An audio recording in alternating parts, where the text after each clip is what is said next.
Mistborn has to be one of my all-time favorite fantasy trilogies, period. It has compelling characters, a deep plot, a very strong magic system, and is part of the Cosmere, which instantly makes it a better trilogy in my opinion. I really love this trilogy by Brandon Sanderson, and I owe my current love of the Cosmere to it. So naturally, it makes sense for me to seek out all one-star reviews on the book in order for me to tell these reviewers why they're wrong. Alright, kidding aside, I did think it would be interesting to go through some one-star reviews of books I enjoyed and react to them. This has been an age-old booktube trend, and when I recently saw Lost in Discovery doing it, I had the urge to do videos of my own on the subject. So shout out to Lost in Discovery for inspiring me to try the same kind of idea here.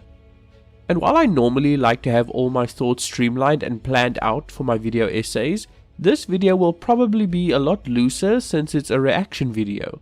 So the style may be a bit more laid back and all over the place than my usual videos. Anyway, let's get started. So this first review comes from Andrew, and he asks, am I the only one who found it dreadful? Cardboard characters, clumsy plot, pedestrian dialogue. I can't believe this book, let alone a series of books, is so highly lauded by so many readers. I truly found nothing to recommend it. Andrew, it's really not that bad. It's okay. So cardboard characters. Let's tackle that one first. Cardboard characters. I would disagree. I think that some of Mistborn's characters are some of the best that Brandon Sanderson has created, other than in the Stormlight Archive. Vin, for example, very good. Sayzed, very good. Calcia, also very good. How far in did you get? I mean, I can definitely see getting that impression maybe in the first couple of chapters before you know the characters, but he says clumsy plot as well. I also disagree. I mean, the plot is very streamlined, and I know in the beginning it struggles a bit with the whole plan to take over the Final Empire, or rather to overthrow it. I know it seems a bit of a stretch, but I don't see how the plot in and of itself is clumsy. I don't think Brandon Sanderson, failed to tie up any loose ends. I don't know. I don't agree with you here, Andrew. I'm trying to see it from your side, but I just can't. You also say pedestrian dialogue. Okay, this is a common issue that people have mentioned with Sanderson's works, is that his dialogue kind of just feels very modern. And not modern fantasy, but just like, the way you and I would speak. There's no... it's not like George Martin, George R.R. Martin. It's not this high fantasy speech. It's very kind of normal. So I can kind of see that, but at the same time, I don't think it detracts from the story in any way. But, I don't know. Maybe Andrew just has very different tastes. Let's move on to the next one. The next one's another Andrew. Not the same Andrew, but another Andrew. He says it's a waste of time. He couldn't make it past chapter 2, juvenile and boring. Well, my dear Andrew S. Midthune, if that's how you say your name, I have no issue with people not enjoying books that I like. I have no problem if you have different tastes than me. My problem is when you completely disregard a book when you've only read 2 chapters. I get it. Maybe the first 2 chapters really didn't entice you. But giving a book a 1-star review when you barely even got, a third or even a quarter of the way through it, I feel that's a bit, I don't know, I want to say disingenuous. You're saying the book is bad, but you've never even given it a proper try. And I disagree with that. I don't think that's good practice. I don't think that's being very honest. I mean, at least you're being honest in your comments, saying, you couldn't make it past chapter 2. But maybe give it 2 or 3 stars. Okay, not 3 stars, but 2 stars, saying, couldn't make it past chapter 2, but you don't know how the book ends. I don't know. I just feel like when you review a book and you put that review online, which is going to affect its overall score, regardless of if it's something big like Mistborn, you at least owe it to every other reader that's going to read your review to at least, get halfway through the book or something. I don't know. This one just kind of grinds my gears, but let's move on before I get a bit triggered here. This one is by just some random Kindle customer, and they call it Slow. This is supposed to be the pinnacle of modern fantasy. I don't get it. It reads like bad classic fantasy. I didn't care about the characters, there's zero emotion, the villains are just flat villains. The supposed subplot romance is so void of emotion it's laughable. The hero's win at the end is not earned. Every fantasy trope in the book is used, not to mention it's slow, so slow. The pacing is just terrible. Pacing? What's that? You either love Brandon or you don't. I don't. Okay, so, unanimous Kindle customer. You make some good points here, and at the same time, you make some points that I disagree with. You say it's supposed to be the pinnacle of modern fantasy. I disagree. I don't think it's supposed to be the pinnacle. It's a really good fantasy trilogy, one of my top favorites. I don't think it's the pinnacle of modern fantasy. You say it reads like bad classic fantasy. I disagree? Or maybe, I don't know, in what way do you mean that? Certainly not in the prose. I can definitely say that. Definitely not in the characterization. I also wouldn't say it's like that in the magic system, so I don't know, what exactly do you mean here? You say you didn't care about the characters. Fair enough, you don't have to. I mean, everyone has different tastes. Then you say there's no emotion. I want to say that you're wrong, but now that I think back on it and think about, Mistborn as a whole, I guess there weren't any major emotional moments except from near the end. And maybe in the beginning, no, actually no, not really. There wasn't a lot of emotion in the beginning, I would say, so I can kind of see where you're coming from. And saying the villains are flat villains, or probably only one villain, which would be the Lord Ruler, yeah, I can see that. Final Empire, the very first book, you really don't get an insight into the Lord Ruler until the third book, so I can agree with you there. I'm trying to see it from your perspective, and I can agree with you there. And then you actually point out something that's been one of my major gripes for Mistborn as a whole, and the romance subplot is void of emotion and laughable. Now, I wouldn't call it laughable, but void of emotion, yeah, I can kind of see that. Look, I don't have an issue with the Vin and Elend romance. I have an issue with how so many people think it's such a great romance when I don't honestly think Brandon did his best work here.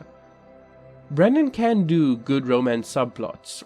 I just don't think Mistborn was his strongest example of it. And the relationship between Vin and Elend often felt a bit stunted, if I'm going to be honest. So I can kind of see what this guy's going with here. Now, do I think it detracts from the story as a whole? Not really, not much, and I wouldn't give it a 1-star review because of it. But I can still see where they're coming from. And before we go on to the next review, I just want to touch on this thing that they mention here in the next part. They say the hero's win at the end is not earned. I 100% agree with this, actually. There's even an interview with Brandon Sanderson where he mentions that, he messed up at the end of Mistborn. He had planned for the mists to be something important in book 3, and he thought, why not foreshadow it by having it happen at the end of book 1 to tie it all in, so that by book 3 you're like, oh, this is what happened back then, which, that's great, and it's awesome because he wrote the whole trilogy and, he had it all planned out, so that's good. But, and this is my major issue with it, the thing is, when you have a character with a set, power set or magic system that they have access to, and throughout the book you establish the rules and the limitations of this magic system and power set, and then you put them up against an enemy, and then even though you intend to use this device, this plot device, or this new magic or whatever at the end of the third book, you cannot give it to the main character in the final battle without any foreshadowing. Now, obviously, on a reread, you'd see, oh, okay, maybe here there's some foreshadowing or whatever, but at no point before this did we see the mists empower Vin, and now they suddenly do. You're essentially giving your hero new powers, which is a big no-no, especially that far into the book, because it's very deus ex machina. So, yeah, I 100% agree with this, and it's a criticism that most people would try not to lob at Brandon Sanderson, because they enjoy Mistborn so much, but I really love Mistborn, and I feel like you need to be critical of the things you love, and yeah. So overall, this 1-star review, I can actually agree with a lot of the issues, and even though I don't think it detracted much from my reading joy, I can see how a lot of people wouldn't like it because of that.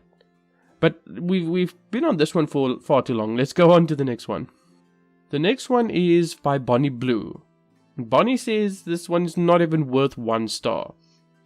If if Amazon allowed 0 stars, that's what I would rate this book. It's atrocious, and I'm dumbfounded as to why Tor thought it would be worth printing, and they continued with more in the series. The writing is amateurish, and the book reads as though it were written by a committee of grade school children. The plot is absurd, and the twist was obvious halfway through the book. The characters were standard fantasy characters, but with little to no development. As a result, I found it impossible to care about what happened to them. In addition, Mr. Sanderson should read a couple dozen mystery or thriller books to see how it's done, since this book fails completely in that arena. The only reason I finished the book was because I was in a situation where I needed something to read and had no other options. Obviously, I will not be reading any more works by this author. Okay, so let's take this apart. Bonnie is saying that the writing is amateurish, and the book reads as though it was written by a committee of grade school children. I would once again disagree. As someone who writes in his free time and who has read the writings of other people, both obviously professionally published and people who just do it as a hobby, there's a big difference between the quality of work that a published author puts out and the quality of work that someone who does it as a hobby or who's new to writing does. So I think this is a bit over the top. Obviously just meant to, prove a point or to emphasize how much they didn't like it. But I don't think it's necessarily indicative of the actual writing in the book.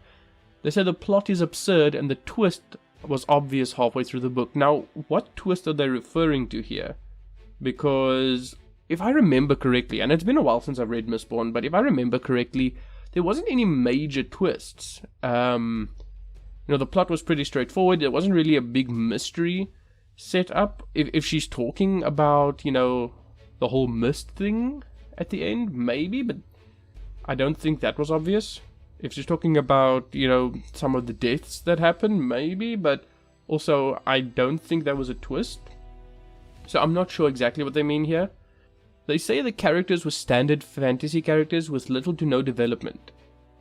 And this is something I take huge issue with. Vin, throughout the first book, Vin develops immensely. Vin goes from this scared street urchin to, a woman that's strong and powerful in her own right. A woman who stood for her principles. A woman who, helped her friends. She's grown. She's got a community around her. She's actually developed into a more fully fleshed person.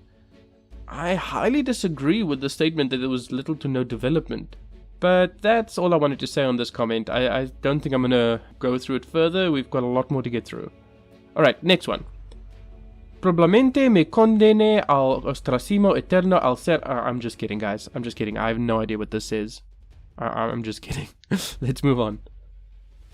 Petra says, I couldn't get through the first chapter. A big disappointment. The story was trite and the magic was forced and gimmicky.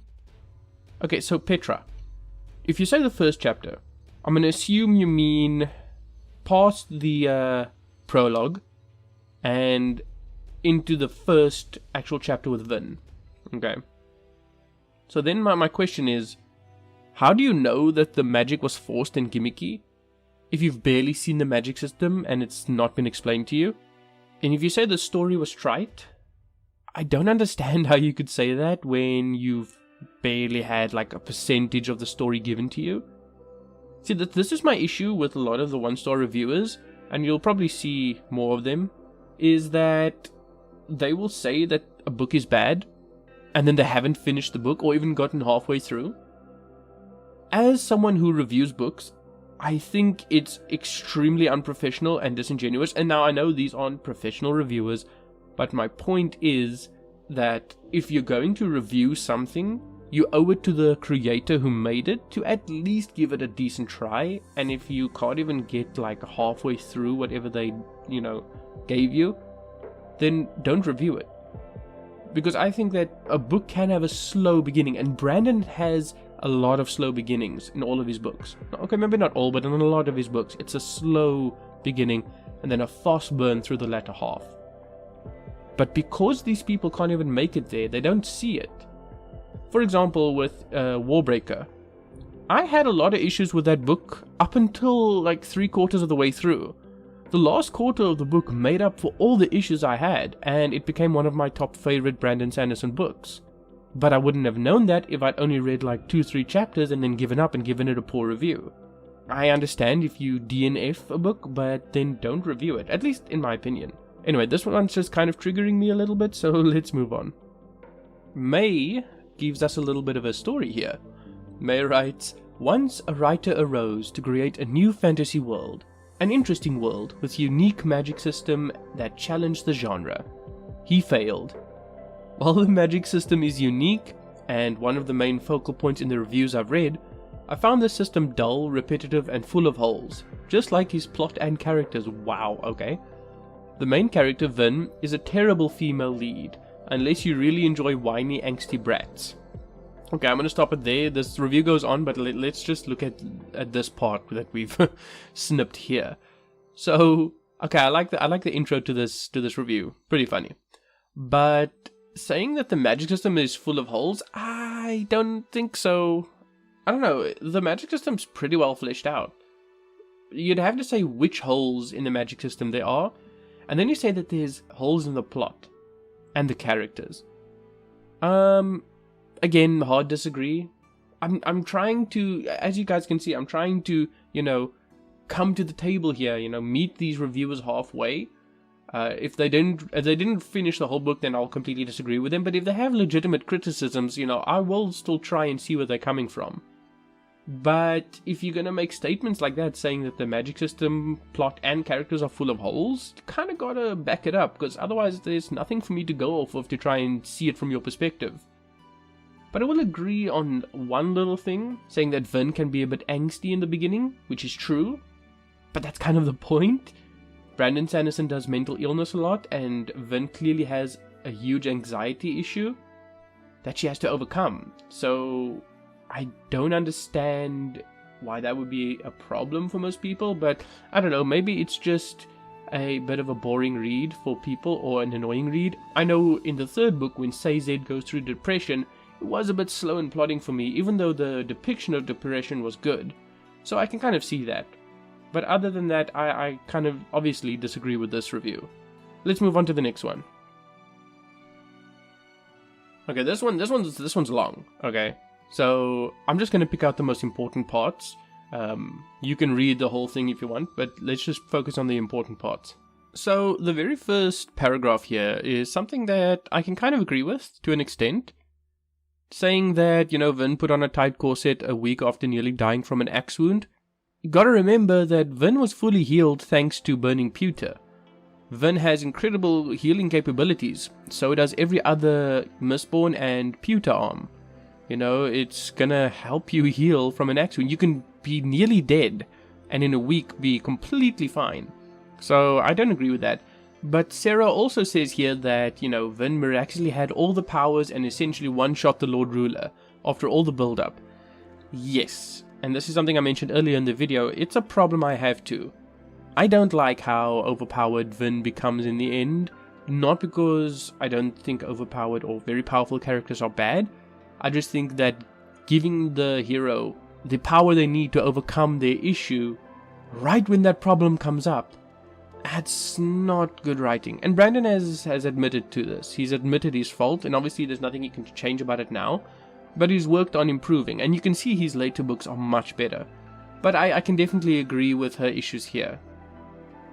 Also, I love this line, "Wow, Calcia will never be gone so long as we have hope." I love that. That's something that I found a bit annoying as well. People going on like, "As long as we believe." I don't like that. It's a bit cheesy. It's a bit annoying. And I agree with Sarah here. Look, there's nothing wrong with having issues with some of your favorite books. You should have the ability to criticize the books you enjoy. I just think that the things that Brandon Sanderson did right far overshadows the things that went wrong.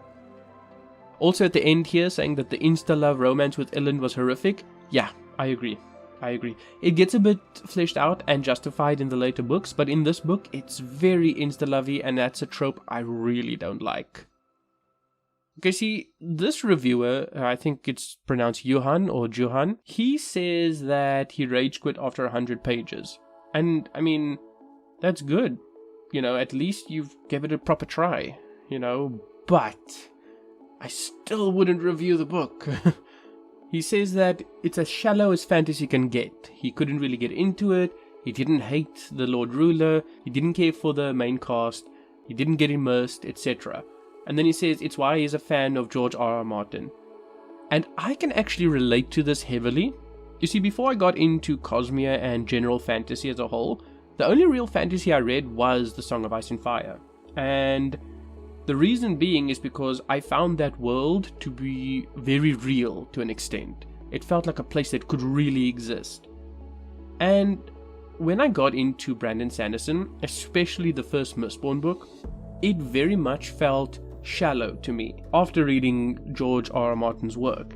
And I think that's just a byproduct of modern fantasy, is that it's trying to achieve so much. It's trying to give you the magic system, the world, the conflict, all of that in a single book. Because remember, the Final Empire is very much a single book that could stand alone, and you don't have to read the rest of the trilogy if you don't want to. And it was intentionally written that way. The big bad guy gets defeated at the end. It's not something that stretches. There's a new conflict in the next book. So, having read George Martin's works, where the world feels very real, to reading Sanderson, where he often goes to worlds that are very unlike Earth, very unlike anything we are used to, I can definitely see where you're coming from. But at the same time, I feel like you should at least give it a try, at least read a book or two of Sanderson before completely kicking it. But I will commend you in that you at least read 100 pages compared to other people who just read 1 or 2 chapters. So I can say you did better, but I can also say I wouldn't have posted a review if I were you. Anyway, let's move on to the next one. We've only got about 2 left. So Dobbo Baggins here, he mentions some issue that I've seen a lot of the one-star reviewers mention, in that they don't care about the characters. And you know what? Thinking back on it, I can see why. I can see why you wouldn't care about the characters. It's not until basically the end of the book where you've gotten enough investment in the characters. Yes, Vin has a bit of a, traumatic backstory, so does Calcia, so does a lot of the people. But there's no change that happens in most of the characters.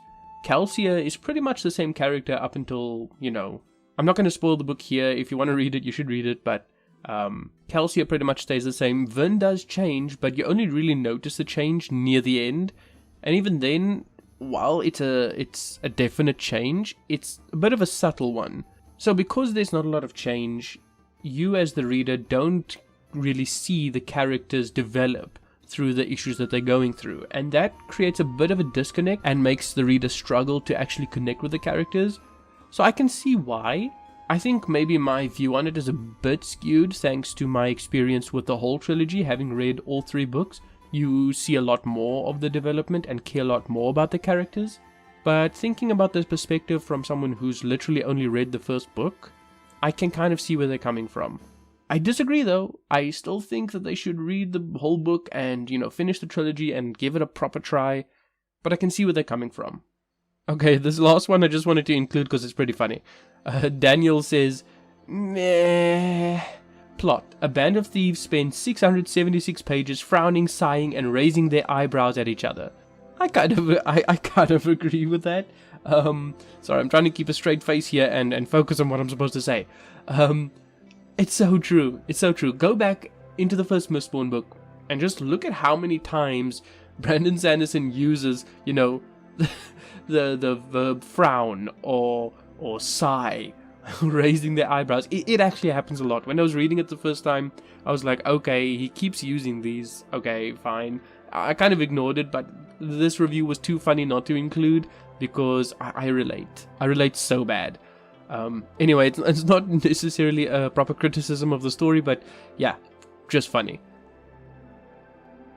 Anyway, that's about it, guys. I hope you enjoyed the video. This is something new for me. I usually have my videos, very planned out, very researched. And this time I kind of just, took some reviews and reacted to it.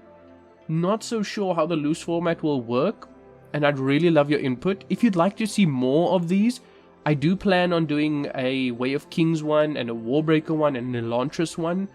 if there's interest. So please, please, please put in the comments below at least saying, you know, whether you like this format or whether you just prefer the general fantasy video essay style. But thank you very much for watching, guys. I really do appreciate it. If you enjoyed the content, please consider subscribing. And as always, my name has been Raven, and I'll see you next time. Take care, everybody.